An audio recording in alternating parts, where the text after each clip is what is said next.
Hello everyone, welcome to our channel that is study genes. आज हम current affairs discuss करने वाले हैं। ये वीकली करंट अफेयर्स की सीरीज़ है जो हम हर संडे आपके लिए लाते हैं। आज हम जो करंट अफेयर्स डिस्कस करने वाले हैं वो 11 अक्टूबर से लेकर 17 अक्टूबर तक के हैं। अगर आपने अभी तक हमारे चैनल को सब्सक्राइब नहीं किया है तो प्लीज़ सब्सक्राइब कर लीजिए, बेल आइकन को भी दबा दीजिएगा, ऑल पे सेट कर लीजिए, इस जिससे आपको सभी लेटेस्ट वीडियोस की नोटिफिकेशन मिल सके। और प्लीज़ वीडियो को लाइक कर दीजिए, शेयर कर दीजिए। और अगर आपको इसका पीडीएफ चाहिए तो आपको इंस्टाग्राम पर मिलेगा, जिसका लिंक आपको डिस्क्रिप्शन में मिल जाएगा। सो बिना टाइम वेस्ट किए शुरू करते हैं आज के फर्स्ट करंट अफेयर्स से। सबसे पहले है साइचल्स टैक्स इंस्पेक्टर विदाउट बॉर्डर्स नाम से एक प्रोग्राम चलाया जा रहा है। ठीक है, इसमें जो पार्टनरशिप कर रहा है साइचल्स, वो इंडिया के साथ कर रहा है। ठीक है, ये एक तरह से कैसी पार्टनरशिप है कि मतलब इंडिया जो है साइचल्स को फंड प्रोवाइड करेगा ताकि वो टैक्स बेनिफिट्स, मतलब कि टैक्स को एक तरह से बढ़ावा दे सके अपनी कंट्री में। ठीक है, टैक्स कलेक्शन के लिए हेल्प करेगा इंडिया उनकी। ठीक है, सो इम्पोर्टेंट है इसकी कैपिटल जो कि है विक्टोरिया, और करेंसी जो है वो 47 रुपी है। ठीक है, नेक्स्ट बात करते हैं। The centre has approved the setting up of 7 new mega textile parks. ठीक है, सब याद रखना है आपने, सेंटर ने अप्रूव किया है 7 नए मेगा टेक्सटाइल पार्क्स, और जिसे पीएम मित्रा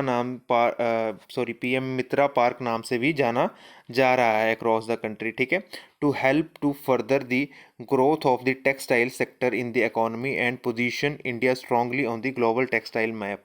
ठीक है, सो इसका करने का कारण क्या है? एक्चुअल में इंडिया चाहता है कि ग्लोबली जो है वो इंडिया को एज ए टेक्सटाइल हब माना जाए। ठीक है, जाना जाए, इंडिया को टेक्सटाइल का काफ़ी उत्पादन करे। ठीक है, जिसके कारण हमारी जो है इकोनॉमी में भी बहुत हेल्प करे टेक्सटाइल ग्रो करने में। ठीक है, और इंडिया जो है वो ग्लोबली एक स्ट्रॉन्ग एक पोजीशन बना सके अपनी। ठीक है, टेक्सटाइल इंडस्ट्री में। ठीक है, नेक्स्ट बात करते हैं। The prime minister Narendra Modi dedicated 35 pressure swing absorption, जिसे पीएसए नाम से जाना जाता है, ऑक्सीजन प्लांट्स है ये। ठीक है, ये थ्रू आउट दी कंट्री हैं। ठीक है, थ्रू आउट दी नेशन, और ये वीडियो कॉन्फ्रेंसिंग के द्वारा इनकी जो है वो इनको लॉन्च किया गया है एक तरह से। ठीक है ना, सो कब ये हुआ था? जब एम्स ऋषिकेश के बारे में एक इवेंट था जो ऑर्गेनाइज कराया गया था। ठीक है, तब नरेंद्र मोदी जी ने ये ऑनलाइन जो है इसके बारे में भी सूचना दी थी कि 35 एक तरह से ऑक्सीजन प्लांट्स लगाए जाएंगे थ्रू आउट दी नेशन। ठीक है, और हाल ही में ऋषिकेश, आपको मालूम ही होगा, उत्तराखंड में है। सीएम वहाँ के कौन है? पुष्कर सिंह धामी। ठीक है, याद रख लीजिए, रिसेंटली चेंज हुए हैं। ठीक है, नेक्स्ट बात करते हैं। The PM mega integrated textile region and apparel, ठीक है, जिसे मित्रा नाम से जाना जाता है। ठीक है, has announced in the union budget 2021-2022 for the growth of the textile sector and place India as a global leader in textile. देखिए, सेम हमने यही चीज़ वहाँ भी ऊपर भी पढ़ी है यहाँ पे। ठीक है, उसी का ही पार्ट है ये। ठीक है, आपने याद रखना है पीएम मित्रा जो है उसका फुल फॉर्म क्या है? Mega integrated textile region and apparel. ठीक है, तो ये इसके बारे में जो बात हुई है वो यूनियन बजट में भी हुई है हमारे इस बार के। ठीक है, चलिए नेक्स्ट बात करते हैं।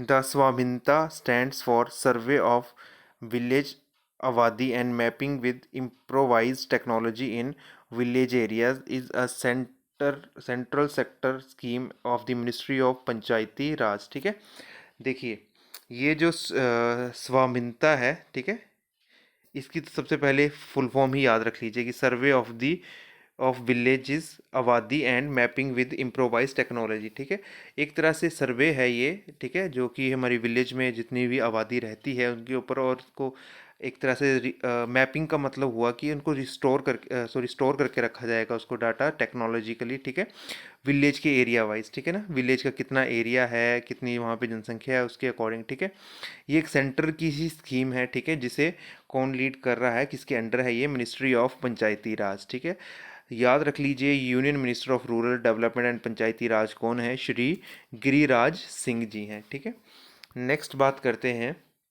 The union minister for port shipping and waterways Shri Sarbananda Sonowal has launched a mobile application called my port app. ठीक है, तो याद रख लीजिए आप, माई पोर्ट ऐप जो है वो यूनियन मिनिस्टर ऑफ और पोर्ट शिपिंग एंड वाटरवेज, जो कि श्री सर्बानंदा सोनोवाल जी हैं, उन्होंने लॉन्च की है। एक्चुअली ये क्या है, एक तरह से ये ट्रांसपेरेंसी प्रोवाइड करने के लिए है कि ट्रांसपेरेंसी रहे हमारे पोर्ट्स के ऊपर, ठीक है, हमें पता चल सके, कोई भी इजीली एक्सेस कर सके हमारे पोर्ट्स रिलेटेड इन्फॉर्मेशन को, ठीक है। नेक्स्ट बात करते हैं यूनेस्को। आपने सुना ही होगा नाम, United Nation Educational Scientific and Cultural Organization इसकी फुल फॉर्म है। इन्होंने लॉन्च किया है 2021 state of the education report for India, ठीक है। इन्होंने क्या नाम दिया है, और इसका नो टीचर नो क्लास, ठीक है। याद रख लीजिए, यूनेस्को का जो हेडक्वार्टर है वो कहाँ पे है, पेरिस, फ्रांस में। और इसका नाम भी याद रख लीजिए, इन्होंने क्या कौन सी स्कीम लॉन्च की है, 2021 state of education report for India, जिसका क्या टाइटल दिया गया है, नो टीचर नो क्लास। आगे बात करते हैं प्राइम मिनिस्टर नरेंद्र मोदी। देखिए, इससे पहले आगे बढ़ने से पहले जो इसका हेडक्वार्टर है ना, उसे तो बिल्कुल याद रख लीजिए। कई बार डायरेक्ट क्वेश्चंस पूछ लिए जाते हैं यूनेस्को के ऊपर कि उसका हेडक्वार्टर कहाँ है, तो याद रख लीजिए पेरिस, फ्रांस में है। चलिए अब बात करते हैं आगे। Prime minister Narendra Modi on 13 October will launch दी प्रधानमंत्री गति शक्ति मास्टर प्लान। देखिए, गति शक्ति मास्टर प्लान एक्चुअल में है क्या, ये 15-16 कंट्री स्टेट्स को जो है जोड़ने का एक प्लान बनाया गया है, ताकि जो है ईजिली कोई भी गुड्स की ट्रांसफ़र जो होती है ना, ट्रांसपोर्टेशन, वो इजी हो सके, ठीक है। उसके लिए एक मास्टर प्लान बनाया गया है मोदी गवर्नमेंट के द्वारा। तो इसके लिए जो फाइनेंशियल आउटले रखा गया है कि मतलब इतना पैसा खर्चा जाएगा इस स्कीम के लिए, 100 लाख करोड़ रुपीस खर्चा जाएगा। देखिए, इससे हमारा जो लॉजिस्टिक चार्जेस जो है ना, वो कंट्रोल में आ सकते हैं अगर अच्छे से इम्प्लीमेंटेशंस हो जाए इन स्कीम्स की, क्योंकि जो बड़ी बड़ी सिटीज़ हैं उनको कनेक्ट करेगा ये मास्टर प्लान। तो चांसेस हैं बहुत ईज़िली जो है हम गुड्स जो हैं वो ट्रांसपोर्ट कर सकेंगे एक जगह से दूसरी जगह। नेक्स्ट बात करते हैं, prime minister Modi address the foundation day programme of NHRC. अच्छा, एनएचआरसी क्या है, नेशनल ह्यूमन राइट काउंसिल है, ठीक है, ऑफ इंडिया। ऑन 12 अक्टूबर को इसका फाउंडेशन डे है, और एनएचआरसी के चेयरपर्सन कौन है, जस्टिस अरुण कुमार मिश्रा, ठीक है। इम्पोर्टेंट है ये एनएचआरसी, नेशनल ह्यूमन, एक तो लिखने में थोड़ा सा प्रॉब्लम हो जाता है स्क्रीन पे, नेशनल ह्यूमन राइट्स काउंसिल, ठीक है, एनएचआरसी की फुल फॉर्म है ये, ठीक है। याद रख लीजिए, इंपॉर्टेंट है, उनके चेयरमैन का नाम बिल्कुल याद रख लीजिए, जस्टिस अरुण कुमार मिश्रा जी हैं, ठीक है। और इनका फाउंडेशन डे 12 अक्टूबर को था। नेक्स्ट बात करते हैं एक्सरसाइज युद्ध अभ्यास 2021, ठीक है। ये हाल ही में हुई है इंडियन आर्मी और यूएसए के बीच में, ठीक है। बिल्कुल याद रख लीजिए, डिफेंस के एग्ज़ाम्स में पूछा जा सकता है। रिसेंटली जो जो भी नेवल एक्सरसाइजेज हुई या आर्मी एक्सरसाइजेज हुई हैं, ठीक है, उनके बारे में तो याद रख लीजिए। एक्सरसाइज युद्ध अभ्यास 2021 जो हुई है वो इंडियन आर्मी और यूएसए के बीच में हुई है, और ये 17th एडिशन था। आगे बात करते हैं कुछ इंटरनेशनल करंट अफेयर्स की। Russia has test fired its first Zircon hypersonic missile from a nuclear submarine. याद रख लीजिए, फर्स्ट जिरकॉन हाइपरसोनिक मिसाइल है, और किसने लॉन्च की है, रशिया ने लॉन्च की है। नेक्स्ट बात करते हैं, the Chinese government has restricted playing video games for kids to 1 hour per day on Fridays, weekends and public holidays. देखिए, चाइना में जो है ना, वो गेमिंग के लिए बहुत क्रेजीनेस है वहाँ पे, ठीक है। तो उसके लिए, उसको देखते हुए कि वहाँ के बच्चे बहुत ज़्यादा एडिक्टिव हो रहे हैं, इसके लिए चाइना गवर्नमेंट ने एक पॉलिसी लाई है। उन्होंने रिस्ट्रिक्ट कर दिया है कि एट लीस्ट 1 घंटा जो फ्राइडे, वीकेंड्स पे और पब्लिक हॉलीडेज़ पे कोई भी बच्चा जो है वो गेम नहीं खेलेगा, ठीक है। हाल ही में शुरुआत है ये किसी चीज़ की, तो अभी हाल ही में 1 घंटा रखा गया है। मेरे ख्याल से अच्छी पहल है ये, काफ़ी इसको आगे जाके थोड़ा सा और टाइमिंग जो है इसकी बढ़ा देनी चाहिए, ताकि बच्चे घर से बाहर निकलें, बाहर खेलें, जो उनके लिए ज़्यादा बेनिफिशियल है। आगे बात करते हैं, prime minister of Denmark Mette Frederiksen, जो कि हाल ही में 3 डे विजिट पे हैं इंडिया के, ठीक है। ये 9 अक्टूबर से लेकर 11 अक्टूबर के लिए विज़िट करने आए हैं इंडिया को, और ये जो है हमारे पर्सनल रिलेशंस जो हैं वो डिप्लोमेटिक रिलेशंस जो हैं उन्हें स्ट्रॉन्ग करेगा, ठीक है।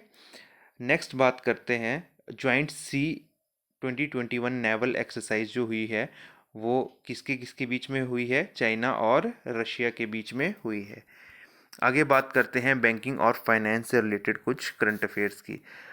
सबसे पहले है the reserve bank of India has superseded the board of directors of Sri Infrastructure Finance Limited and Sri Equipment Finance Limited under Section 45 IE1 of the Reserve Bank of India Act, ठीक है। तो हाल ही में जो है इन्होंने इसके board of directors को जो है एक तरह से निष्कासित कर दिया है आरबीआई ने, ठीक है। कुछ फ्रॉड्स पाए गए हैं इनके लिए रिगार्डिंग, ठीक है। तो याद रख लीजिए सेक्शन का नाम 45 IE1 के थ्रू जो है ये किया है आरबीआई ने, ठीक है।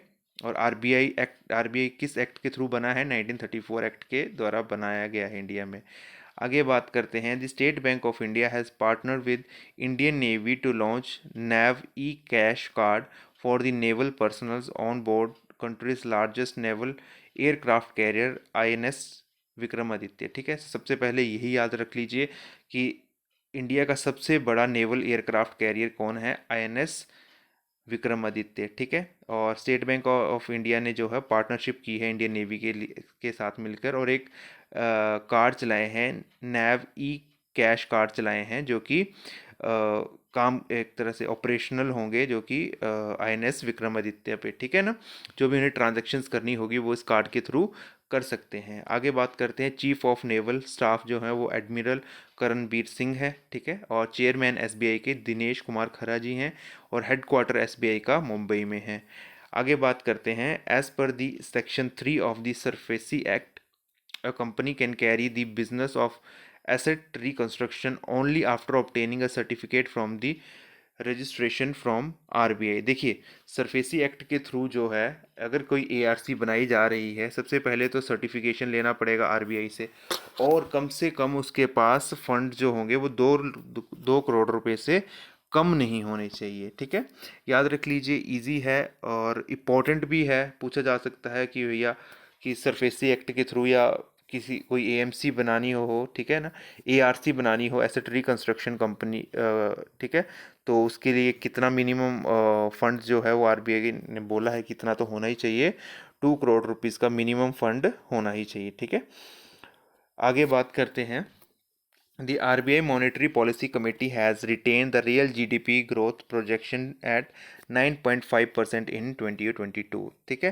तो आरबीआई की हाल ही में मॉनेटरी पॉलिसी हुई है, मॉनेटरी पॉलिसी कमेटी की मीटिंग हुई है, हर 2 महीने बाद होती है, ठीक है। तो उन्होंने जीडीपी की जो ग्रोथ बताई है वो 9.5% तक अनुमान लगाया है 2021-22 के लिए। आगे बात करते हैं वर्ल्ड बैंक ने जो है वो रियल जीडीपी जो इंडिया की एस्टीमेट लगाया है इसका अभी करंट फिजिकल ईयर के लिए 8.3% पे लगाया है, ठीक है। और इसके प्रेसिडेंट कौन है वर्ल्ड बैंक के, डेविड मालपास। नेक्स्ट बात करते हैं fintech company BharatPe has launched PostPe new solution to provide credit to customers on buy now pay later, ठीक है। भारत पे का ये उन्होंने एक नया एक क्रेडिट बूस्ट करने के लिए, मतलब कि एक स्कीम चलाई गई है पोस्ट पे नाम से, और ये किस प्लेटफॉर्म पे काम करेगी, बाय नाउ पे लेटर पे, ठीक है ना। कि मतलब आप बाद में भी पे कर सकते हैं, जैसे कि ईएमआई के केसेस में हम करते हैं, ठीक है ना। बट उसमें क्या होता है, हम कुछ एक फ़ंड जो है वो पहले भी दे देते हैं, ठीक है। बट इसमें क्या है कि आप पहले ख़रीद लीजिए, ठीक है, और उसके बाद आपके जो है वो पेमेंट जो है वो बाद में स्टार्ट की जाएगी। जैसे ईएमआई में तो हमें फ़र्स्ट पेमेंट साथ के साथ करनी पड़ती है, इसमें ऐसा नहीं है, इसमें आप रुक के पेमेंट कर सकते हैं। आगे बात करते हैं कोटक महिंद्रा बैंक, जिन्होंने हाल ही में अप्रूवल लिया है गवर्नमेंट ऑफ इंडिया से for collecting of direct and indirect taxes, ठीक है ना। तो ये फर्स्ट बैंक भी बन गया है प्राइवेट सेक्टर का जो ये काम कर सकता है, ठीक है। और डायरेक्ट और इनडायरेक्ट टैक्सेस के बारे में आपको पता ही होगा, जैसे income tax, goods and services, सभी जो हैं वो डायरेक्ट इनडायरेक्ट टैक्सेस में आते हैं, ठीक है। और अगर आपको इसके बारे में बहुत अच्छा नॉलेज है तो बताइएगा कि जीएसटी जो है वो डायरेक्ट टैक्स देते हैं या इनडायरेक्ट टैक्स। देखिए, डायरेक्ट टैक्स जो होता है ना वो हम डायरेक्टली फाइल करते हैं, गवर्नमेंट को डायरेक्टली देते हैं। इनडायरेक्ट टैक्स जो होते हैं वो चीज़ों पे लग के आते हैं, जैसे जीएसटी जो आता है वो हमारे एक्चुअल में इनडायरेक्ट टैक्स में आता है। डायरेक्ट टैक्स में क्या आता है, जो हम इनकम टैक्स या आईटीआर फाइल करते हैं, ठीक है। नेक्स्ट बात करते हैं the rating agency fintech, sorry Fitch जो है एक रेटिंग एजेंसी है। इन्होंने हाल ही में इंडिया सॉवरेन रेटिंग में इंडिया की रैंकिंग जो है वो वी नेगेटिव रखी है, ठीक है। फिच जो है वो चेंज नहीं करता है रेटिंग, मूडीज़ ने हाल ही में चेंज करी है, ठीक है। नेक्स्ट बात करते हैं, दी आरबीआई मॉनेटरी पॉलिसी की कमेटी ने डिसाइड किया है रेपो रेट जो है वो अनचेंज रहेगा एट 4%। देखिए, रेपो रेट क्या होता है, इसमें बहुत स्टूडेंट्स को प्रॉब्लम रहती है। रेपो रेट और रिवर्स रेपो रेट, देखिए रेपो रेट वो रेट होता है जिस पे बैंक जो है आरबीआई से पैसा ले लेता है, ठीक है ना। और रिवर्स रेपो जो होता है वो अगर आरबीआई ने लेना हो बैंक से, ठीक है, तो उसके लिए रिवर्स रेपो होता है, ठीक है, जो कि हाल ही में कम ही रहता है आरबीआई से। अगर आरबीआई आपसे पैसा लेगा तो वो आपको कम इंटरेस्ट पे करेगा, और अगर आप लेते हैं तो वो आपसे ज़्यादा इंटरेस्ट लेता है, ठीक है। एक तरह से ऐसे समझ लीजिए इसे। अच्छा, आगे नेक्स्ट बात करते हैं, the Fitch rating has revise downwards India's economic growth projection to 8.7%। देखिए, फिच ने दोबारा से हमारी इंडिया की जो ग्रोथ की रेटिंग है, ठीक है, एस्टिमेशन जो है वो दोबारा से गिरा दिया है, 8.7% कह दिया है अब करंट फिजिकल ईयर के लिए। आगे बात करते हैं, रिजर्व बैंक ऑफ इंडिया ने मॉनेटरी पॉलिसी रिपोर्ट जो अक्टूबर 2021 की थी उसमें प्रोजेक्ट किया है कि 2022-23 में इंडिया की जो ग्रोथ होगी वो जीडीपी ग्रोथ रेट जो रहने वाली है वो 7.8% रह सकती है। नेक्स्ट बात करते हैं, PNB has launch the 6S campaign. देखिए, पीएनबी ने लॉन्च किया है 6S नाम से एक campaign under a customer outreach programme to extend financial services at a concessional rate. देखिए, फाइनेंशियल सर्विसेज जो है वो पीएनबी बैंक आपको प्रोवाइड करेगा 6S कैंपेन के के अंतर्गत, और इसके बीच में जो इसकी फीस जो होगी वो भी काफ़ी कम रहने वाली है, ठीक है। और ये फेस्टिवल सीजन में इस स्कीम को लॉन्च किया गया है। और याद रख लीजिए, एमडी और सीईओ कौन है पीएनबी के, एस मल्लिकार्जुन राव। और हेडक्वार्टर कहाँ है पीएनबी का, न्यू दिल्ली में। नेक्स्ट बात करते हैं, the industry body FICCI has revised upward the growth forecast for the Indian economy in 2021-2022 to 9.1%। देखिए, FICCI ने इंडिया की ग्रोथ जो है, ग्रोथ रेट जो है वो अपवर्ड कर दी है, मतलब बढ़ा दी है, और 9.1% पे रख दी है अब। आगे बात करते हैं पर्सन्स इन न्यूज़ की। सबसे पहले है Indian entrepreneur and writer J. Tirath Rao, popularly known as Jerry Rao, has come out with a book on Mahatma Gandhi titled Economist Gandhi: The Roots and the Relevance of the Political Economy of the Mahatma। देखिए, बहुत ही important है, याद रख लीजिए। ये तो आपके किसी ना किसी स्टेट पीसीएस में या यूपीएससी में भी पूछा जा सकता है आपसे, ठीक है। इनका नाम, राइटर का नाम देखिए, जेरी राव नाम से भी इनका नाम लिखा जा सकता है ऑप्शंस में, या जय तीरथ राव नाम से भी लिखा जा सकता है। देखिए, बुक का नाम भी याद रख लीजिए, economist Gandhi: the roots and the relevance of the political economy of the Mahatma, ठीक है। इंपॉर्टेंट है, स्टार मार्क कर लीजिए अपने पास भी। अगर आप कहीं पे नोट्स बनाते हैं या देखते हैं, स्क्रीनशॉट ले सकते हैं आप, ठीक है। नेक्स्ट बात करते हैं, former chairman of state bank of India Rajneesh Kumar has come out with his memoir titled the custodian of trust a banker's memoir, ठीक है। उन्होंने ही ये किताब लिखी है, जो कि एसबीआई के ये फॉर्मर चेयरमैन रह चुके हैं। आगे बात करते हैं स्पोर्ट्स की। सबसे पहले है हॉकी, इंडिया ने जो है वो पुल आउट कर लिया है कि वो 2022 जो कि बर्मिंगम में हो रहे थे हमारे कॉमनवेल्थ गेम्स, ठीक है, वो अब नहीं खेलेंगे, क्योंकि यूके ने जो है वो इंडिया के ऊपर बहुत सारे ट्रैवलिंग रेस्ट्रिक्शंस लगा दिए हैं कि प्ले एक तो पहली बात यूके बोल रहा है कि हम जो सर्टिफिकेशन है 2 डोजेस का वो नहीं मानेंगे इंडिया का। और देखिए बहुत प्रॉब्लम्स हो रही है, इसलिए इंडिया ने पुल आउट कर लिया है कि हम खेलेंगे ही नहीं। नेक्स्ट बात करते हैं, 2021 वर्ल्ड रेसलिंग चैम्पियनशिप हुई है हाल ही में, ठीक है, उसमें इंडियन रेसलर अंशु मलिक ने हिस्ट्री क्रिएट कर दी है, ठीक है, और वो पहली इंडियन वुमेन बन गई हैं फाइनलिस्ट जो कि वर्ल्ड चैम्पियनशिप में गई हैं, और वो फर्स्ट फीमेल प्लेयर बनी है इंडिया जिन्होंने सिल्वर मेडल लाया है, ठीक है। इम्पोर्टेंट हो जाता है, फर्स्ट टाइम हो रही है कोई चीज़ें और कोई फीमेल इन्वॉल्व्ड है इसमें, इस गेम में, तो सबसे पहले तो आपको यही याद रख लीजिए कि अंशु मलिक जो हैं वो किस गेम से बिलोंग करती हैं, तो वो रेसलिंग गेम से बिलोंग करती हैं, और हाल ही में वो सिल्वर मेडल भी लाई हैं, और ये फर्स्ट इंडियन वुमेन बनी है जो कि वर्ल्ड चैम्पियनशिप में कम्पिटिट करके आई हैं, ठीक है।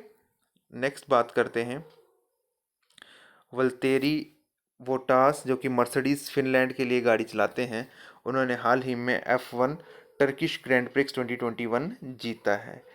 आगे बात करते हैं 2021 international shooting sports federation junior world championship जो कि राइफल पिस्टल और शॉटगन की जो हुई है वो हाल ही में हुई, कहाँ है, लीमा है एक जगह पेरू में, वहाँ पे हुई है, और इंडियन शूटर्स ने 43 मेडल्स जो हैं इसमें लाए हैं, जिसमें से 17 गोल्ड हैं, ठीक है। याद रख लीजिए, पूछा जा सकता है total number of medals tally कितनी है, कितने मेडल्स लेकर आए हैं, तो 43 लेकर आए हैं, ठीक है। और कहाँ पे हुई हैं ये गेम्स, पेरू में हुई हैं, ठीक है।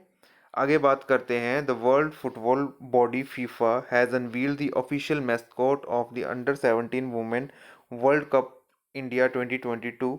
तो मैस्कॉट में क्या मैस्कॉट है, ईबा नाम से एक मैस्कॉट रखा है फीफा बॉडी ने, जो कि वर्ल्ड फुटबॉल की बॉडी है फीफा, आपने सुना ही होगा नाम, ठीक है। Under 17 women's world cup India के मैस्कॉट है ये, ठीक है। ये है क्या, ईवा एक एशियाटिक लॉयनेस है जो कि रिप्रेजेंटिंग कर रही है वुमेन पावर को। आगे बात करते हैं, मनु भास्कर जिन्होंने हाल ही में एक बहुत ही बड़ा माइलस्टोन अचीव किया है, ये पहले इंडियन शूटर बन गए हैं जिन्होंने highest number of the medals लाए हैं, ये single edition of ISSF junior world championship में जो कि पेरू में हुई है, ठीक है। और इन्होंने 5 मेडल लाए हैं, जिनमें एक गोल्ड है, 3 सिल्वर और एक ब्रॉन्ज मेडल, ठीक है, याद रख लीजिए, इंपॉर्टेंट है। नेक्स्ट बात करते हैं, चेन्नई सुपर किंग्स ने बीट कर दिया है कोलकाता नाइट राइडर्स को, ठीक है, और वो अपनी 4th IPL टाइटल जीत चुके हैं। इस बार का ऑरेंज कैप जो है वो ऋतुराज गायकवाड़ के पास रहा, और पर्पल कैप जो है वो हर्षल पटेल के पास रहा है, ठीक है।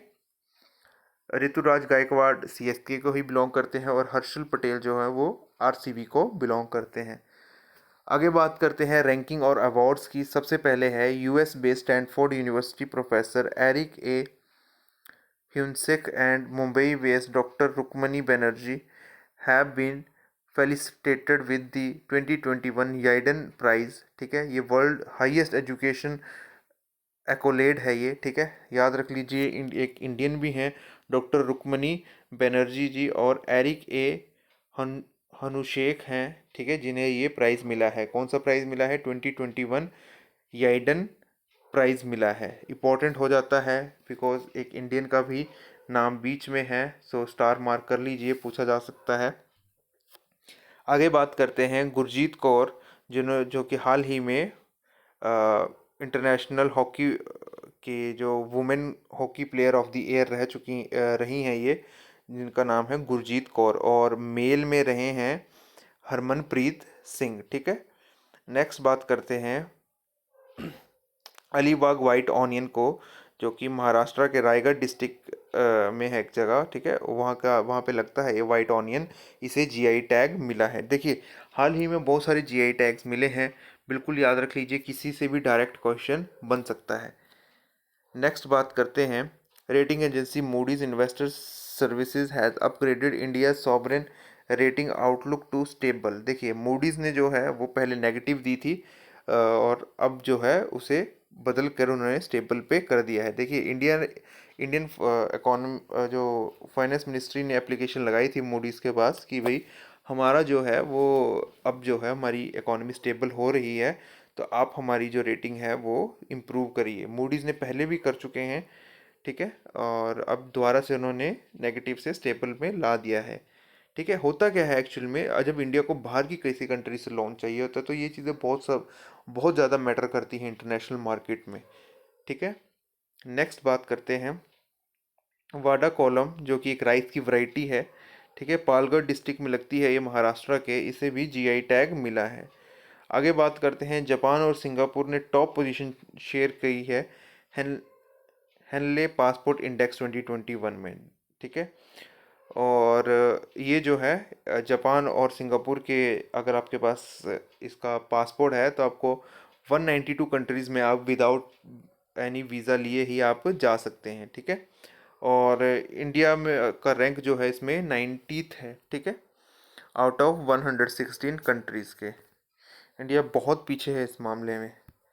नेक्स्ट बात करते हैं डॉक्टर साइरस पूनावाला। ठीक है, आपको मालूम ही होगा सीरम इंस्टीट्यूट के जो आदर पूनावाला जी के फादर हैं ये डॉक्टर साइरस पूनावाला जी। ठीक है, इन्हें हाल ही में prestigious Lokmanya Tilak national award मिला है। ठीक है, आगे बात करते हैं डॉक्टर जी सतीश रेड्डी, जो कि चेयरमैन हैं डीआरडीओ के, उन्हें हाल ही में आर्यभट्टा अवार्ड से नवाजा गया है। ठीक है, नेक्स्ट बात करते हैं, देखिए ये तो बहुत इंपॉर्टेंट हो जाता है, डीआरडीओ के बारे में तो पूछा जा सकता है काफ़ी सारे डिफेंस एग्जाम्स में। ठीक है, कि उनके चेयरमैन कौन है, और डायरेक्ट क्वेश्चन ये भी आ सकता है कि आर्यभट्टा अवार्ड जो है हाल ही में किसे दिया गया है। ठीक है, नेक्स्ट बात करते हैं David card, Joshua Angrist and Guido immense, जो कि हाल ही में जिन्हें 2021 का नोबेल प्राइज़ मिला है इकोनॉमिक साइंस में। आगे बात करते हैं, देखिए हाल ही में बहुत सारे ये नोबेल प्राइजेस मिले हैं। लास्ट वीडियोस में भी मैंने 4 से 5 कवर किए हैं, जो जो जैसे जैसे आते हैं मैं वैसे वैसे साथ साथ में कवर कर देता हूँ। ठीक है, अगर आपने नहीं देखी है लास्ट वीडियो तो प्लीज़ देख लीजिए, आपके बहुत काम आने वाली है। ठीक है, नेक्स्ट बात करते हैं, क्योंकि करंट अफेयर्स जो होते हैं ना वो एक दूसरे से जुड़े होते हैं आगे से आगे। सो अगर आपको पीछे पता होगा तो आप इजीली आगे कनेक्ट कर सकते हैं। ठीक है, नेक्स्ट बात करते हैं well known Telugu film maker Bezawada Gopal. ठीक है, जो कि हाल ही में जो कि विनर बने हैं फोर्थ सत्यजीत रे अवार्ड के। ठीक है, उनका ऑनलाइन ओवरऑल कंट्रीब्यूशन जो रहा है इंडियन सिनेमा के लिए, उसके रिगार्डिंग उन्हें ये अवार्ड दिया गया है।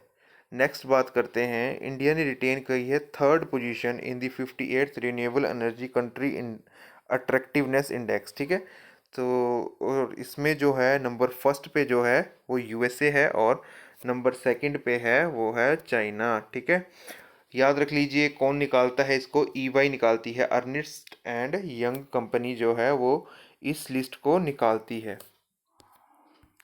आगे बात करते हैं अपॉइंटमेंट्स एंड रेजिग्नेशंस की। ठीक है, crypto platform coin switch Kuber के जो अभी ब्रांड एम्बेसडर बने हैं रणवीर सिंह बने हैं। ठीक है, आगे बात करते हैं बीसी पटनायक, जो कि एमडी बने हैं एलआईसी के। ठीक है, बहुत ही इंपॉर्टेंट हो जाता है ये। ठीक है, एलआईसी के नए नए एमडी बने हैं हाल ही में, कौन, बीसी पटनायक। और हेडक्वार्टर जो है एलआईसी का मुंबई में है, और कब बनी थी ये, 1 सितंबर 1956 में बनी थी। नेक्स्ट बात करते हैं अमित खरे, जो कि फॉर्मर सेक्रेटरी रह चुके हैं एचआरडी मिनिस्ट्री में। ठीक है, और इंफॉर्मेशन और ब्रॉडकास्टिंग में भी रह चुके हैं ये, उन्हें हाल ही में एडवाइज़र सेलेक्ट किया गया है प्राइम मिनिस्टर मोदी का। देखिए इंपॉर्टेंट है, अमित खरे जी नाम याद रख लीजिए, ये क्या है, प्राइम मिनिस्टर मोदी के एडवाइज़र हैं ये। आगे बात करते हैं मालाबार एक्सरसाइज जो है ये नेवल एक्सरसाइज थी। ठीक है, ये जो है वो क्वाड नेशंस के बीच में हुई होती है। ठीक है, कौन कौन से हैं quad Nations, India, Japan, Australia और यूएसए में। ठीक है, फर्स्ट फेज़ जो था इसका फिलीपींस में हुआ था। ठीक है, वहाँ पे हुई थी एक्सरसाइज, और सेकंड फेज़ जो है वो बे ऑफ बंगाल में करवाया जा रहा है। ठीक है, याद रख लीजिए, इंपॉर्टेंट है ये कि मालाबार एक्सरसाइज किसके बीच में होती है, सबसे पहले तो यही याद रखना है, क्वाड नेशंस के बीच में होती है। नेक्स्ट बात करते हैं जयंत पाटिल, जो कि L and T next case जो है senior executive vice president for defence जो है इन्हें अपॉइंट किया गया है, ठीक है, जो कि इन्हें फर्स्ट चेयरमैन बनाया गया है अभी हाल ही में, जो कि इंडियन स्पेस एसोसिएशन जो बनी है उसके इन्हें चेयरमैन बनाया गया है। और ये अभी जो हैं वो L&T नेक्स्ट के सीनियर एग्जीक्यूटिव हैं, ठीक है, वाइस प्रेसिडेंट है फॉर डिफेंस में, ठीक है। और जयंत पाटिल जी इनका नाम है, इम्पोर्टेंट है, हाल ही में ही हुआ है ये, ठीक है, इंडियन स्पेस एसोसिएशन बनी है उसके ये चेयरमैन बनाए गए हैं। नेक्स्ट बात करते हैं फिनटेक स्टार्टअप भारत पे, ठीक है, उन्होंने अपॉइंट किया है SBI के जो चेयरमैन है रजनीश कुमार जी, ये फॉर्मर चेयरमैन है SBI के, उन्हें अपॉइंट किया है as the chairman of its board. आगे बात करते हैं कुछ इम्पोर्टेंट डेज़ की। 11 अक्टूबर अक्टूबर को हम मनाते हैं international day of girl child, ठीक है। 12 अक्टूबर को वर्ल्ड अथराइटिस डे मनाते हैं। 13 अक्टूबर को हम मनाते हैं international day for disaster reduction, ठीक है। 14 अक्टूबर को हम मनाते हैं इंटरनेशनल ई वेस्ट डे, ठीक है। और 15 अक्टूबर को हम मनाते हैं वर्ल्ड स्टूडेंट्स डे, ठीक है। और ये बर्थ एनिवर्सरी भी है डॉक्टर APJ अब्दुल कलाम जी की, उन्हीं के ही याद में ये डे मनाया जाता है, वर्ल्ड स्टूडेंट्स डे।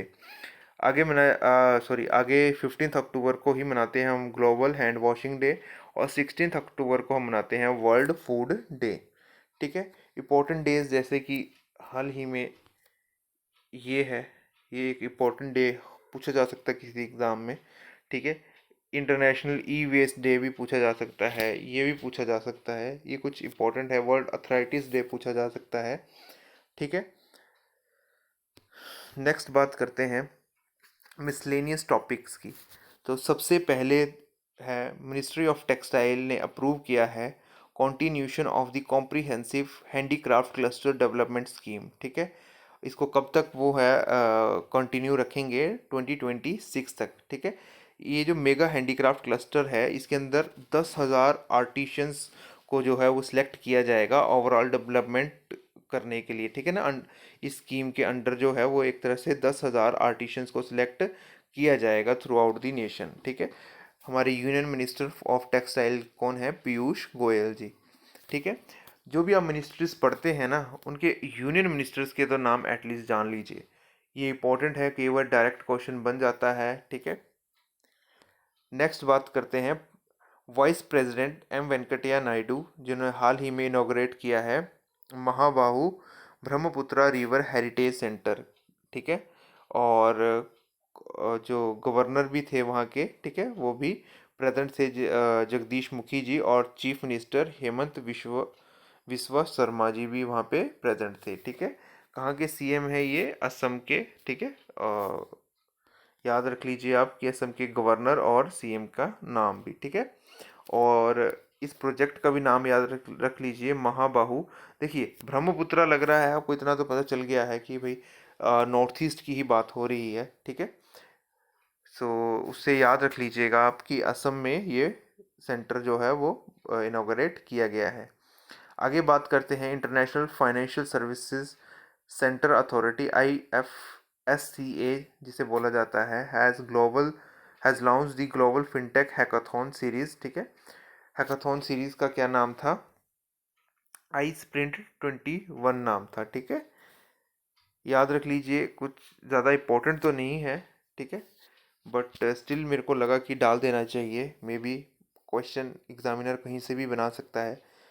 चलिए नेक्स्ट बात करते हैं। The state government of Maharashtra has launched a special covid vaccination drive named mission कवच कुंडल, ठीक है, जिसमें इन्होंने टारगेट किया है कि ये 15 लाख बंदों को रोज वैक्सीनेशन करेंगे, ठीक है। कहाँ का ये स्कीम है, किस गवर्नमेंट की, महाराष्ट्र गवर्नमेंट की स्कीम है, नाम क्या है, मिशन कवच कुंडल, ठीक है। आगे बात करते हैं एयरपोर्ट अथॉरिटी ऑफ इंडिया ने, ठीक है, जयपुर का इंटरनेशनल एयरपोर्ट अडानी ग्रुप को दे दिया है 50 सालों के लीज पे, ठीक है। देखिए इसमें जो है ना, आपने एक तो ईयर जरूर याद रखना है कि कितने सालों के लिए लीज दी गई है, ग्रुप का नाम याद रखना है, किसे दी गई है, अडानी ग्रुप को। आगे बात करते हैं combined area of Guru Ghasidas national park और Tamor Pingala wild life sanctuary जो है छत्तीसगढ़ में, ठीक है, इनका जो कंबाइंड एरिया है उसे वहाँ का टाइगर रिजर्व बना दिया गया है। नेशनल टाइगर कंजर्वेशन अथॉरिटी ने उसे टाइगर रिजर्व डिक्लेयर कर दिया है। ठीक है। सीएम कौन है छत्तीसगढ़ के? भूपेश बाघेल जी। और कैपिटल कहाँ है छत्तीसगढ़ की? रायपुर में। ठीक है। अजय वॉरियर जो है वो ज्वाइंट मिलिट्री एक्सरसाइज है इंडियन नेवी और यूके की। ठीक है। नेक्स्ट बात करते हैं union civil aviation minister Shri Jyotiraditya M Scindia. ठीक है, जिन्होंने वर्चुअली इनॉग्रेट किया है greenfield Sindhudurg airport in Maharashtra. ठीक है। और ये किसके अंडर जो है उन्होंने किया है? आरसीएस उड़ान नाम से जो स्कीम चल रही है। ठीक है। क्या नाम है इसका? Regional connectivity scheme. उड़े देश का आम नागरिक स्कीम है ये। ठीक है। उड़ान की फुल फॉर्म याद रख लीजिए। ठीक है। गवर्नमेंट ऑफ इंडिया की ही ये स्कीम है। नेक्स्ट बात करते हैं विनाता एरो मोबिलिटी कंपनी, जो कि फ्लाइंग कार्स बना रही है इंडिया में। ठीक है। ये हाल ही में और इसका जो प्लांट है कहाँ से बेस्ड कंपनी है? ये चेन्नई बेस्ड कंपनी है। ठीक है। और नेक्स्ट बात करते हैं Indian Railways has launch 2 long haul freight trains जो हैं त्रिशूल और गरुड़ नाम से जो हैं ये चलाई गई हैं ये ट्रेन्स। ठीक है। कहाँ चलाई गई हैं? साउथ सेंट्रल रेलवे के लिए चलाई गई हैं। कौन है हमारे रेलवे मिनिस्टर? अश्वनी वैष्णव जी हैं। ठीक है। मैंने हर एक मिनिस्ट्री के बारे में जो जो इम्पोर्टेंट लगती है मेरे को मैं नीचे मेंशन कर देता हूँ। ठीक है। नेक्स्ट बात करते हैं there are 135 thermal power plants to generate power using coal. ठीक है। सो 135 जो है, आपने हाल ही में न्यूज़ में सुना होगा कि कोल की जो है वो इंडिया में कम रह गया है, पावर लॉस होने वाला है। ठीक है। सो इसके ही रिगार्डिंग ये मेरे को लगा था कि जान लेना चाहिए कि इंडिया में कितने थर्मल पावर प्लांट्स हैं। तो 135 थर्मल पावर प्लांट्स हैं। ठीक है। और हमारे union minister for coal mines and parliamentary affairs जो हैं वो श्री प्रहलाद जोशी जी हैं। ठीक है। नेक्स्ट बात करते हैं Reliance new energy solar limited ने जो है, जो कि रिलायंस इंडस्ट्रीज लिमिटेड का ही एक पार्ट है, उन्होंने 100% स्टेक जो है वो सोलर होल्डिंग एएस से एएस का खरीद लिया है चाइना के नेशनल ब्लू स्टार से। ठीक है। कितने रुपए में खरीदा है? 771 मिलियन यूएस डॉलर में। नेक्स्ट बात करते हैं United Nation human right council ने पास किया है रेजोल्यूशन कि वो that recognised access to a clean and healthy environment. ठीक है। उन्होंने बोला है कि एक क्लीन और हेल्दी इन्वायरमेंट भी हमारा एक फंडामेंटल राइट है। ठीक है। और ये बहुत ही अच्छा स्टेप है, ये एक माइलस्टोन अचीव किया मतलब एक बन सकता है क्लाइमेट चेंज के लिए। ठीक है। उससे फाइट करने के लिए। नेक्स्ट बात करते हैं मल्टी डायमेंशनल पॉवर्टी इंडेक्स की रिपोर्ट जो है वो कौन निकालता है? सबसे पहले तो यूनाइटेड नेशन डेवलपमेंट प्रोग्राम निकालता है। ठीक है। इंपॉर्टेंट है इसलिए मैंने डाल दिया है। ठीक है। आगे बात करते हैं यूनिक क्लोव। क्लोव क्या होता है? जो होता है ना, वो क्या बोलते हैं उसको? लौंग। ठीक है। वो जो है उसकी एक स्पाइस ग्रोन होती है हिल्स ऑफ कन्याकुमारी डिस्ट्रिक्ट में, जो कि तमिलनाडु में है। उसे जीआई टैग दिया गया है और उसे नाम दिया गया है कन्याकुमारी क्लॉव। ठीक है। नेक्स्ट बात करते हैं फेमस बाथुकामा फ्लोरल फेस्टिवल जो है वो कहाँ पे शुरू हुआ है? हाल ही में तेलंगाना में हुआ है और कुछ पार्ट ऑफ आंध्र प्रदेश में हुआ है। ठीक है। सीएम कौन है तेलंगाना के चंद्रशेखर राव। और कैपिटल कहाँ है? हैदराबाद। आंध्र प्रदेश के सीएम वाईएस जगनमोहन रेड्डी जी हैं और कैपिटल अमरावती है। ठीक है। नेक्स्ट बात करते हैं अमोरिया थोराई, जो कि एक न्यू स्पीसीज है। किसकी? स्नेल की जो है ये एक न्यू स्पीसीज है। ठीक है। तो यहीं तक थे। मेरे को लगता है कि हमने पूरे वीक के जो हैं वो इम्पोर्टेंट सभी डिस्कस कर लिए हैं। ठीक है। और आपने अभी तक हमारे चैनल को सब्सक्राइब नहीं किया है तो प्लीज़ लाइक कर दीजिए, वीडियो को शेयर भी कर दीजिएगा और सब्सक्राइब कर दीजिएगा चैनल को। और कीप ऑन स्टडिंग। देखिए, अगर आप पेपर आने पे पढ़ाई करेंगे तो बहुत ही रेयर चांसेस होते हैं पेपर क्लियर होने के। साथ साथ में ही आपको पढ़ना पड़ेगा, तभी आपके एग्ज़ाम्स क्लियर होंगे। ठीक है। पेपर से आने से पहले ही आपकी एट लीस्ट एक बार रीडिंग सभी चीज़ों की हो गई होनी चाहिए। ठीक है। So thanks for watching today's video. Please like the video, share the video और सब्सक्राइब द चैनल। ठीक है, सो मिलते हैं next week. Till then take care, bye bye.